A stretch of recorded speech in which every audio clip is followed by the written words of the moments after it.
하나님의 그 거룩한 절기 가운데서 말씀을 받아들고 그 말씀을 이제 전하는 학계 선지자의 말씀은 그 분명한 어떤 대상이 있습니다. 그것은 온 이스라엘 백성들 그 뿐만이 아니라 이 학계로 말미암아서 먼저는 유다 총독 스룹바벨과 여호사닥의 아들 대제사장 여호수아에게 그 말씀이 임하였다라고 말을 하고 있습니다. 증거하고 있습니다.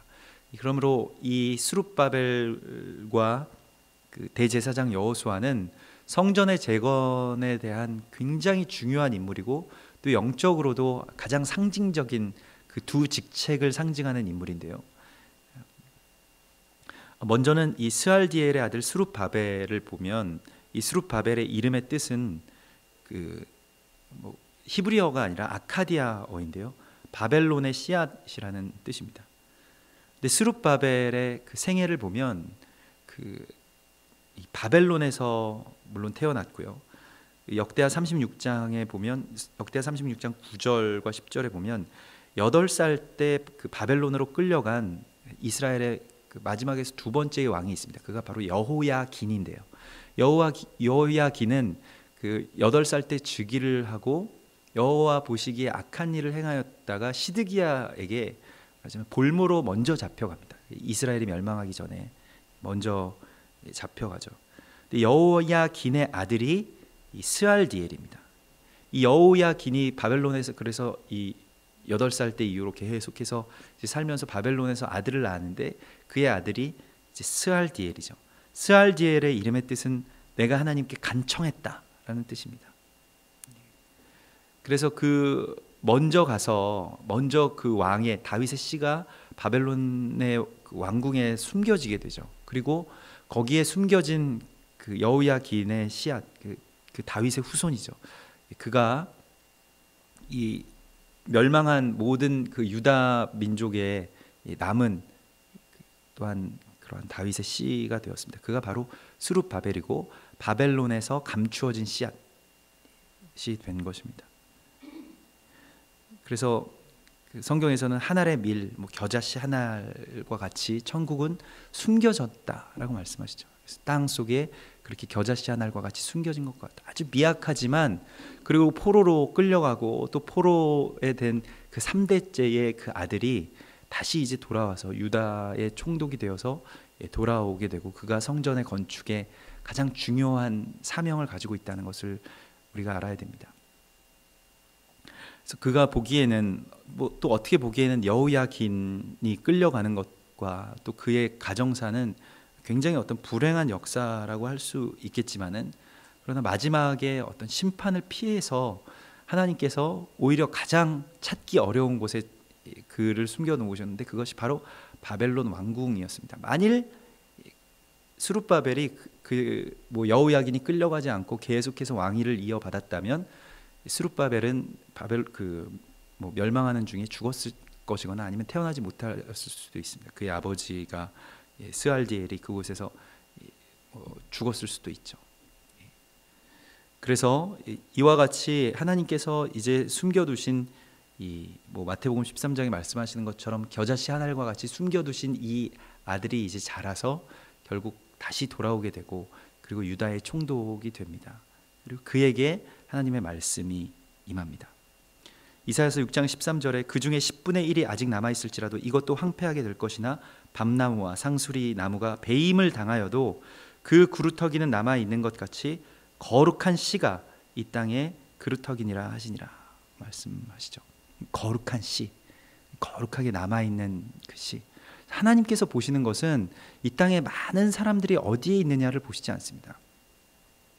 저는 예전에 사람이 많이 모인 곳에 하나님께서 역사하신다는 생각들을 일반적으로 하고 있었습니다. 그래서 큰 교회, 큰 집회, 큰 그런 교단 그러한 곳에 하나님의 역사가 더 잘 나타나시지 않을까? 왜냐하면 하나님께서 이 많은 사람들을 버리시기야 하겠느냐?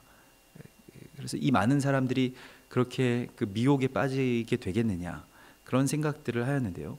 그러나 성경에서 보면 하나님께서는 정말 작은 자 한 사람만을 남겨두시더라도 하나님의 역사를 이루실 수 있고 또한 하나님의 그 나를 다시 회복시키실 수 있기 때문에 하나님은 오히려 그러한 큰 뭐 거대한 그리고 많은 그러한 것을 추구하지 아니하시고 예수님께서 계속 말씀하신 것은 작은 자 하나, 지극히 작은 일, 작은 어린아이, 그러한 것으로 계속 돌이켜서 그곳으로 가지 않으면 너희가 결단코 하나님의 나라에 들어갈 수 없다라고 주님께서 말씀하셨습니다. 그러므로 우리는 이 그 스룹바벨과 같이 또 여호와의 땅에 숨겨진 자, 또 겨자씨 하늘과 같이 숨겨진 자가 되어야 할 것입니다. 그러한 사명을 받아야 하는 사람들이 있습니다. 그래서 우리가 그 사명을 가지고 또 그 주님 안에서 이 땅에 떨어져서 숨겨지고 또한 썩어지는 그 거룩한 겨자씨 하늘이 되어야 할 것이고요. 또 이제 그가 바로 왕의 예표라고 한다면, 스룹바벨이 이 새로운 하나님의 나라의 왕의 예표라고 한다면, 여호사닥의 아들 여호수아는 대제사장이고 말 그대로 대제사장이죠. 근데 성전이 없는 대제사장이었습니다.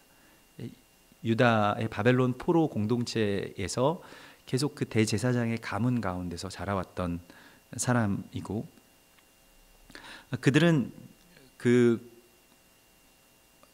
회복에 대한 꿈에 의해서 미리 대제사장으로 그렇게 삼아진 사람들이죠.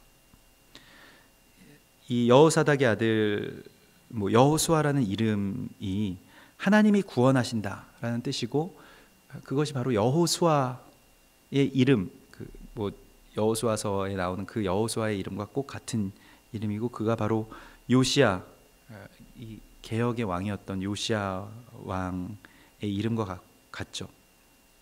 그가 바로 예슈아라는 이름을 가지신 메시아, 예수 그리스도의 또 한 예표인 것을 우리가 알게 됩니다.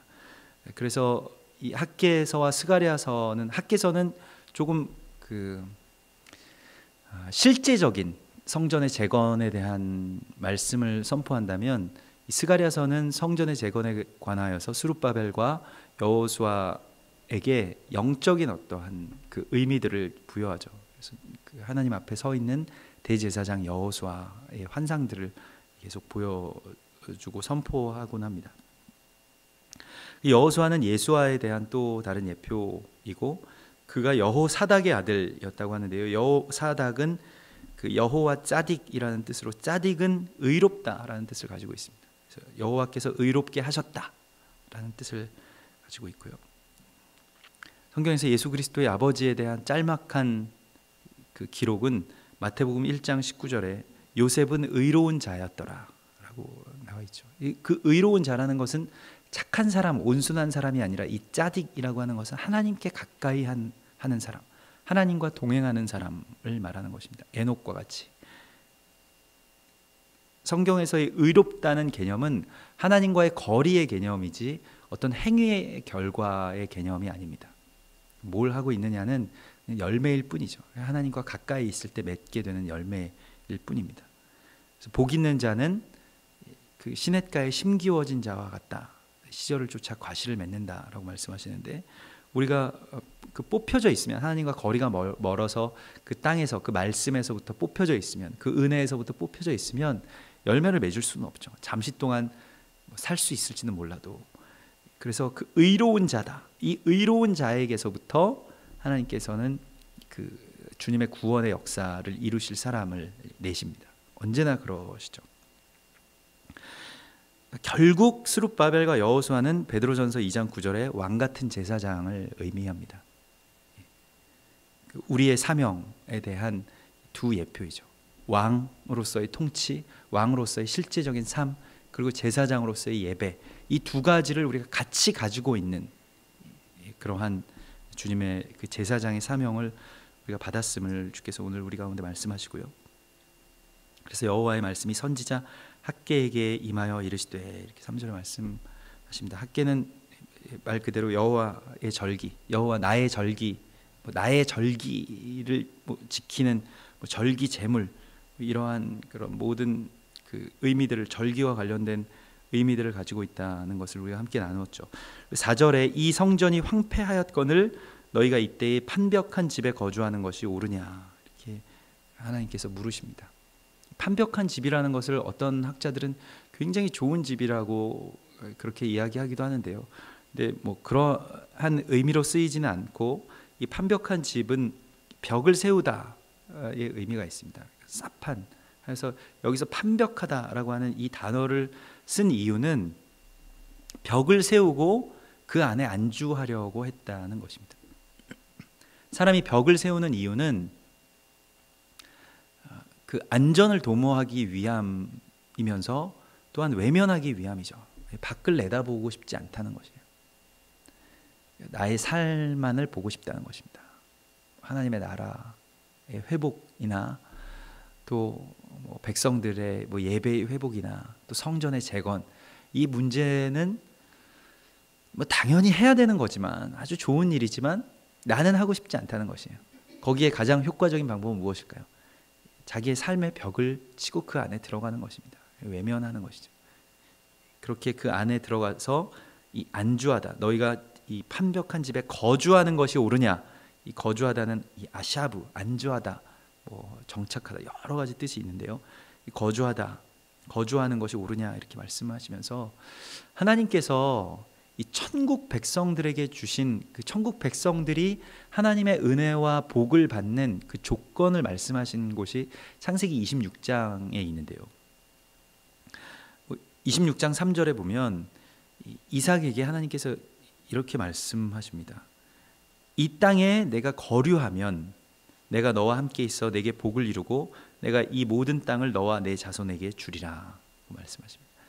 이 땅에 거류하면 이라고 말씀하신, 이 거류하다라는 것은 이제 구르라는 뜻인데요. 이 땅에서 길 밖으로 나와 있다라는 그러한 뜻입니다. 그래서 그 말씀을 이 신약에서는 히브리서 11장 9절에서 믿음으로 그가 이방의 땅에 있는 것 같이 약속의 땅에 거류하여 동일한 약속을 유업으로 함께 받은 이삭과 및 야곱과 더불어 장막에 거하였으니 라고 하면서 이 아브라함과 이삭과 야곱은 거류하는 자들이었음을 분명히 하고 있습니다. 이 거류하다는 것은 나그네로 살아간다는 것이고, 이것이 성경에서 나온 복의 조건입니다. 그게 어떠한 것이냐면 이 레위기서 11장에 보면 이 정결한 뭐 짐승들 가운데 정결한 물고기에 대한 규례가 있습니다. 정결한 물고기가 레위기서 11장 9절과 10절에 보면 쭉 어떠한 물고기는 정결하고 어떠한 물고기는 부정한지를 나누게 되는데, 그 기준이 무엇이냐면 비늘이 있느냐 없느냐, 아가미로 숨을 쉬느냐 안 쉬느냐, 이러한 차이인데, 그것을 더 영적인 의미를 살펴보면 이것은 흐르는 물에 사는 물고기인가, 맑은 물을 찾아서 나아가는 물고기인가, 아니면 진흙탕 속에 고인 물에 그 땅 속으로 들어가서 뭐 미꾸라지와 같이 그 고인 물에 사는 물고기인가 하는 것을 그 차이에 있다는 것입니다. 그래서 우리가 그 정결하다, 또 하나님의 복을 받는다, 또 거류하다라고 하는 것은 바로 이와 같은 뜻이 있습니다. 그러니까 하나님의 은혜를 찾아서 언제든지 떠나가는 삶, 그리고 새로운 노래를 받기 위해서 언제든지 나의 것을 버릴 수 있는 삶, 그리고 내가 떠난 그 약속의 그 본향을 바라면서 살아가는 삶을 위해서 나의 평안을 언제든지 버릴 수 있는 삶이, 새 물을 찾아서 떠나는 삶, 새로운 은혜를 찾아서 떠나는 삶을 성경에서는 하나님의 사람들의 조건으로 그렇게 선포하고 있습니다. 너의 본토와 친척과 아버지의 집을 떠나서 내가 내게 지시할 땅으로 가라. 우리가 하나님은 영이시고 전능하신 분인데 본토와 친척과 아버지의 집에 그대로 있어도 뭐 하나님 믿을 수 있고 복도 주실 수 있고 얼마든지 예배 드릴 수 있었을 것입니다. 더 잘할 수도 있었을 거예요. 그러나 아브라함에게 그곳을 떠나는 것 자체에 대한 예배를 열어주십니다. 그리고 우리가 이 믿음의 조상이 그렇게 살았던 것과 같이 우리가 어떻게 이 땅 가운데서 살아가는 것이 정말로 복을 받는 삶인가에 대한 말씀을 하시는 것이죠. 거류하는 삶이 되라. 나그네와 같이 이 땅 가운데서 거류하라 말씀하십니다. 그래서 언제든지 떠날 수 있도록 그것을 만드는 것입니다. 그래서 그날에 아모스서 9장 11절에 그날에 내가 다시 이 땅 가운데 와서 회복할 제단도 솔로몬의 성전을 회복하겠다고 말씀하시지 않고 다윗의 장막을 회복하시겠다고 말씀하십니다. 다윗의 장막에 여러 가지 의미들이 있지만 장막이라고 하는 것은 늘 이동할 수 있어야 하는 것입니다. 그래서 이것을 여기에 우리는 안주하고 정착하는 것이 복된 삶이라는 그런 생각 가운데서 살아왔죠. 오늘날에는 이 영적인 노마드, 영적인 유목민에 대해서 다시 주목하고 있는데요. 우리가 어딘가에서 그냥 계속 그것을 그 높은 그런 종교적인 담을 지어놓고 그 안에서 그냥 안주하고 그 생활 안에 거류하는 것은 그 안에 그냥 주저앉는 것은 하나님이 보시기에는 합당한 삶이 아닙니다. 너희가 여기에 이렇게 거하는 것이 합당하냐? 이전에 그런 그 느낌을 받은 것이 그 청년 시절에 아주 큰 교회에 아주 큰 그러한 청년 회에서 같이 성경을 공부하고 얘기를 하고 나는 어떻고 내 삶은 어떻고 비전은 어떻고 나의 이상형은 누구고 이런 것들을 계속 서로 나누는 그런 성경 공부들 가운데 있으면서 갑자기 든 생각은 우리가 이렇게 스스로 아주 두터운 벽 안에 아주 안전한 그런 종교의 생활 가운데 그저 안주하고 있는 것은 아닌가. 그냥 여기에 들어오기만 하면 된다라고 그렇게 생각을 하였지만은 그러나 어쩌면 우리는 이 두터운 벽 안에서 또 다른 어떤 안주 안에 있는 것은 아닌가 하는 그런 그 고민들을 하게 됐습니다. 그리고 성경에서의 메시지는 우리가 정말 흐르는 물을 향해서 막 헤엄쳐가는 물고기처럼 나가라고 말씀하시는 그 메시지들로 가득 차 있다는 것을 알게 되었습니다. 삶의 편안함을 위해서 사는 것이 아니라 하나님의 나라를 향해서 떠날 수 있는 삶. 무엇을 위해서 떠나야 되냐면 하나님의 말씀과 명령하는 그 말씀과 명령에 순종하는 삶을 살기 위해서 언제든지 떠날 수 있는 삶. 그리고 세상에 미련을 두지 않는 삶. 그것을 주님께서 말씀하시죠.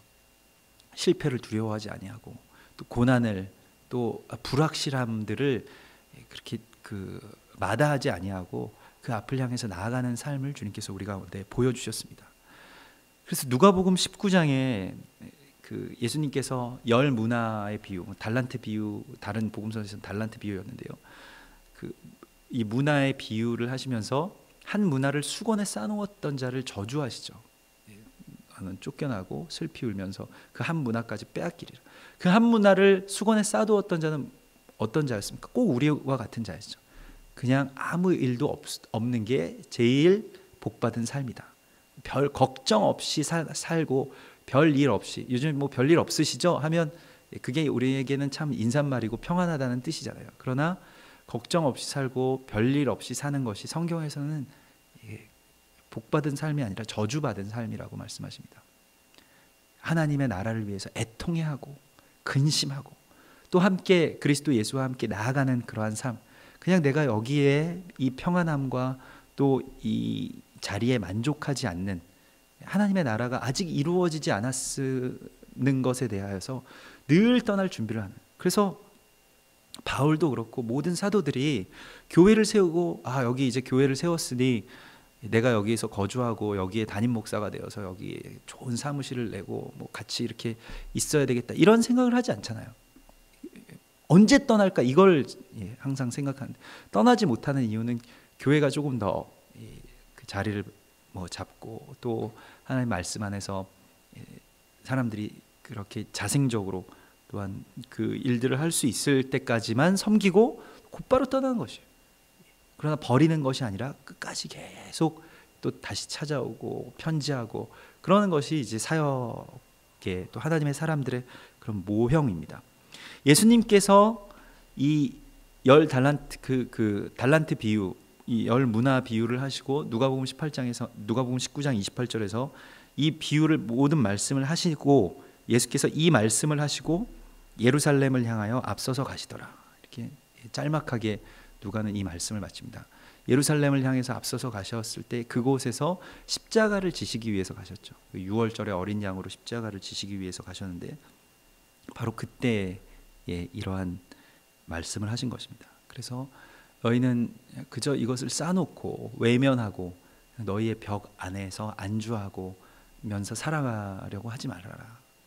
물론 삶이 힘들고 어렵고 또 하나님의 성전을 짓고 또 하나님의 나라를 위해서 살아갈 수 있는 적당한 때는 우리에게 영원히 오지 않을 것입니다. 그러한 식으로 살아가다 보면. 그래서 오늘 주님께서는 이 일에 대하여서 그러므로 만군의 여호와가 이제 만군의 여호와가 이같이 말하노니 라고 말씀하시면서 우리가 무엇인지에 대해서 우리가 어떤 존재인지에 대해서 말씀하세요. 우리가 여호와의 군대라는 것입니다. 집 짓고 살아가는 어떤 일반인, 민간인이 아니라 군인이라는 것이에요. 군인은 막사에 거하는 것이고 군인은 전쟁터에 나아가야 그 존재의 가치가 있는 것입니다. 만군의 여호와가 이같이 말하노라고 말씀하시면서 오늘 우리가 그 토라 포션의 말씀 가운데서 출애굽기의 그 출애굽기 12장을 우리가 나눴었는데 출애굽기 12장의 그 이 하반부에 보면 그때의 이스라엘 군대의 하나님, 그래서 이스라엘 백성들을 이제 군대로 하나님께서 이 그 유월절을 지킨 자들, 이 이스라엘 백성들이 이제 이스라엘 군대의 하나님, 그래서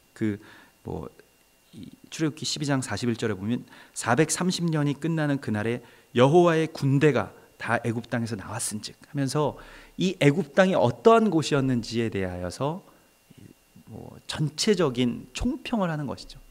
6월절에 이 출애굽하는 사건 가운데서 이제 요셉과 야곱의 가족의 무리였던 자들이 애굽이라고 하는 훈련소에서 여호와의 군대로 일어서게 됩니다. 그리고 그들이 다 함께 나왔다. 오늘 저녁에 그런 6월절의 절기가 시작이 되는데 우리가 하나님께서 우리에게 원하시는 삶은 무엇이냐면 우리가 전쟁터에 있는 병사, 그리스도 예수의 좋은 병사가 되라.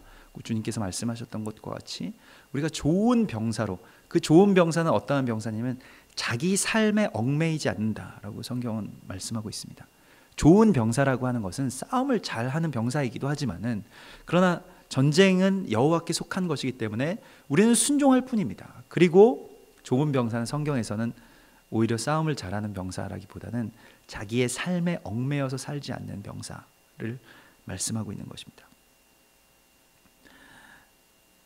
그래서 주님께서는 만군의 여호와가 이같이 말한다라고 말씀하시면서 지금 이스라엘 백성들이 살아가는 이유와 목적이 집 짓고 저 푸른 초원 위에 그림 같은 집을 짓고 살아가는 것이 목적이 아니라 이 땅 가운데서 하나님의 나라를 선포하기 위해서 또 하나님의 거룩한 성전을 다시 세우고 제단을 회복하기 위한 거룩한 군대로서의 여호와의 군대로서의 사명이 있다는 것입니다. 그래서 만군의 여호와가 이른다고 말씀하십니다.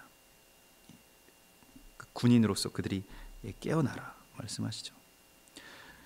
우리가 만일 이 하나님의 그러한 일들이 성전을 재건하는 일들이 이순위로 밀려나게 되면 어떨까요? 이 이순위로 밀려나게 되면 모든 것들이 다 뒤죽박죽이 되어버리고 결국 하나님은 우리의 우상 정도밖에 되지 않습니다. 그저 그냥 교양적인 하나님이 되어버리는 것이죠. 하나님과 또 하나님께 드리는 예배가 우리의 다음 순위, 2순위나 3순위가 되는 순간 우리의 신앙은 그저 교양이 된다는 것입니다.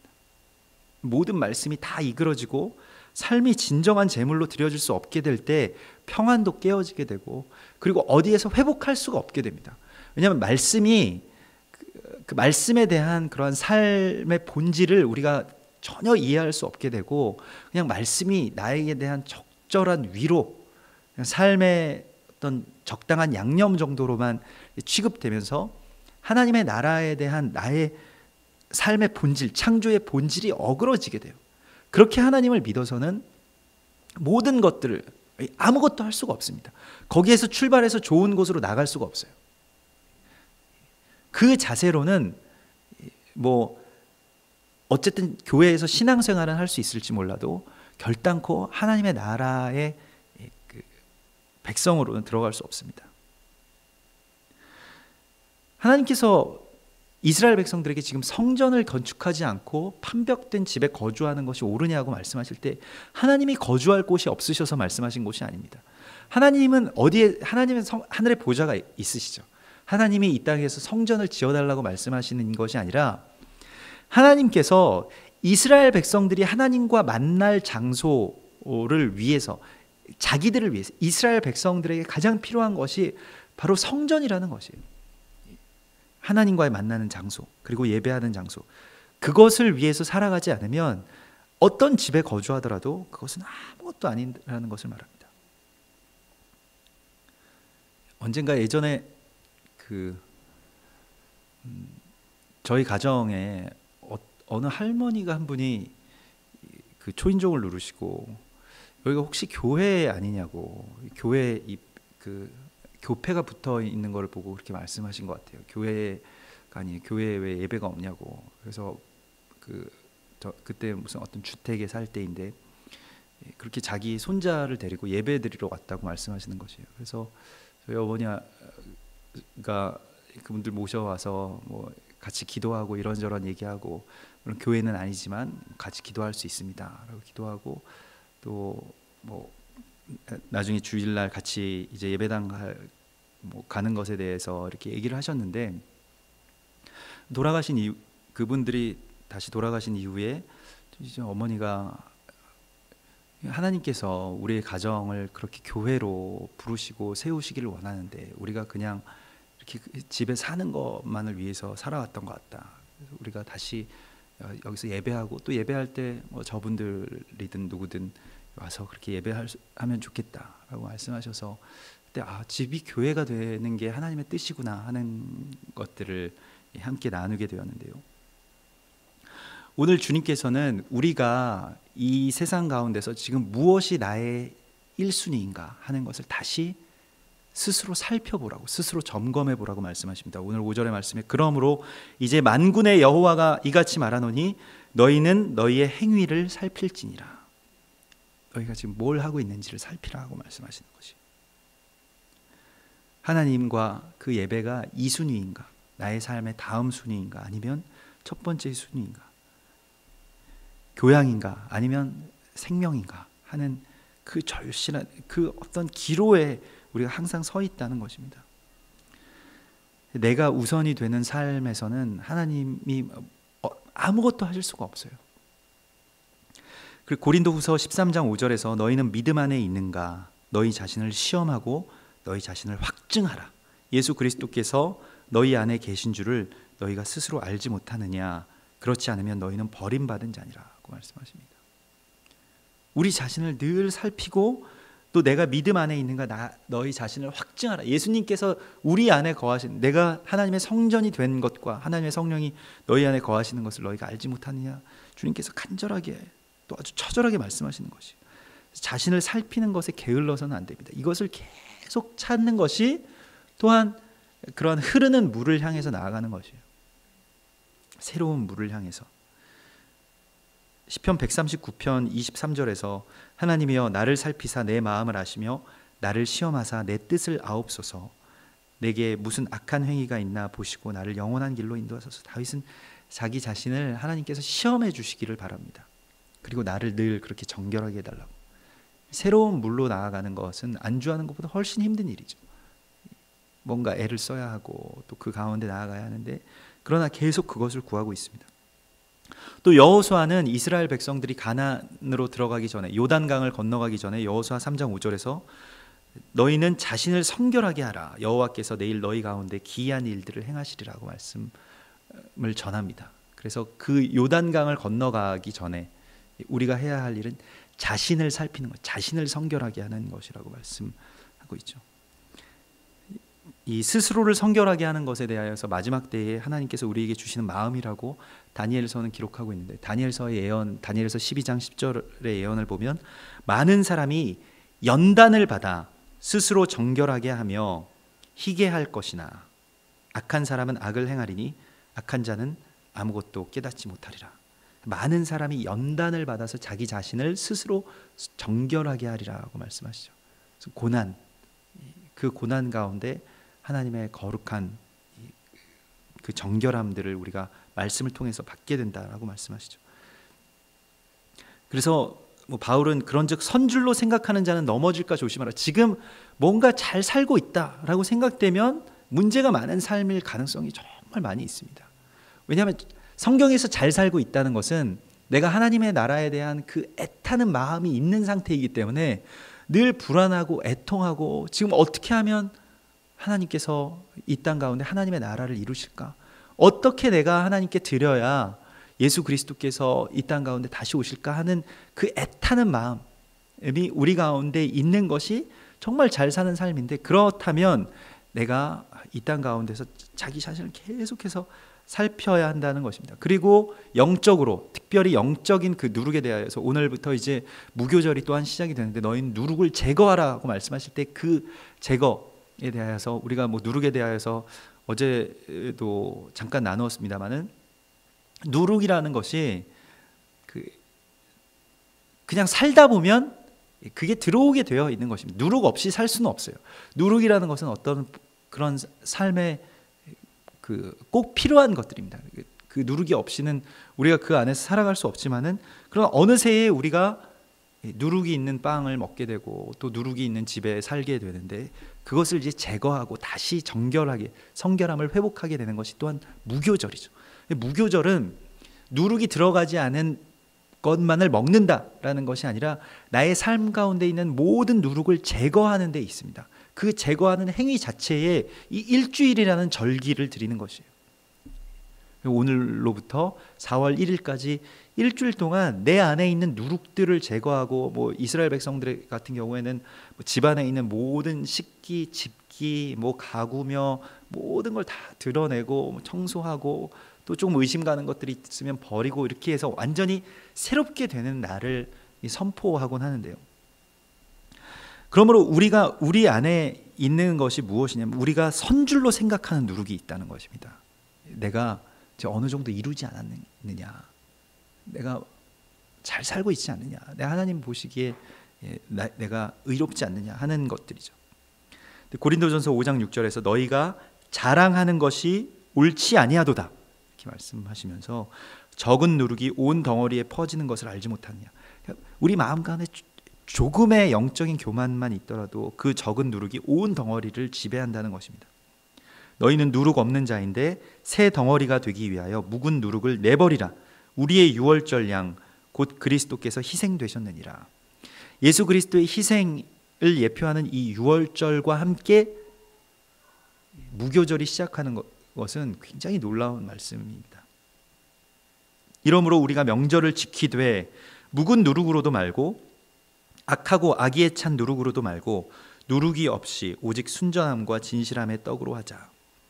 그래서 바울은 묵은 누룩이라고 하는 것은 예전에 어떤 율법주의 안에서 그저 예식적으로 지키는 이 절기도 말고, 또한 악하고 악의에 찬 누룩으로도 말고 우리 안에 있는 악독들, 교만들, 또 나의 병폐들의 누룩들을 그리스도 예수의 보혈을 기점으로 해서 우리 안에서 제거하고 내다 버리라는 것입니다. 거기에 대해서 미련을 갖지 말라는 것이죠. 우리가 집에서도 정리를 잘 못하는 사람들의 특징은 버리지 못하는 사람들을 정리를 잘 못하죠. 이것도 언젠가 두면 쓰고 언젠가 두면 쓰고 썩을 때까지 다 집에다가 놔두는 경우가 허다한데요. 삶에 어떤 미련들이 많이 있기 때문에 그렇습니다. 영적으로도 마찬가지인데요. 그 소돔과 고모라에서 롯의 처가 이렇게 뒤를 바라보다가 미련 때문에 뒤를 바라보다가 죽었습니다. 이미 하나님께 내가 속한 자이라는 것을 선포했으면 뒤를 돌아보아서는 안 됩니다. 그리고 그렇게 미련을 갖게 하는 것들이 있다면 내다 버리라고 말씀하십니다. 놔주라고 말씀하십니다. 오늘 그러한 그 행위를 살피고, 오늘 주님께서 이 너희의 행위를 살필지니라고 말씀하시는 것을 실제적으로 그러한 예표로 이 무교절이 되면 하는 일이 손에 등불을 켜고, 이거 전기불을 다른 불은 켤 수 없습니다. 등불을 켜고 그 집안의 아내가 이 아내가 한다는 것은 굉장히 상징적인 의미를 가지고 있죠. 교회가 해야 될 일, 우리가 해야 될 일에 대한 사명을 주님께서 주시는 것입니다. 곳곳에 이 등불들을 다 샅샅이 아주 오랜 시간 동안 이곳에 누룩이 있나 없나를 살핀다는 것입니다. 스스로 정결케 하라. 스스로 살펴보라는 것이에요. 스스로 점검하라는 것입니다.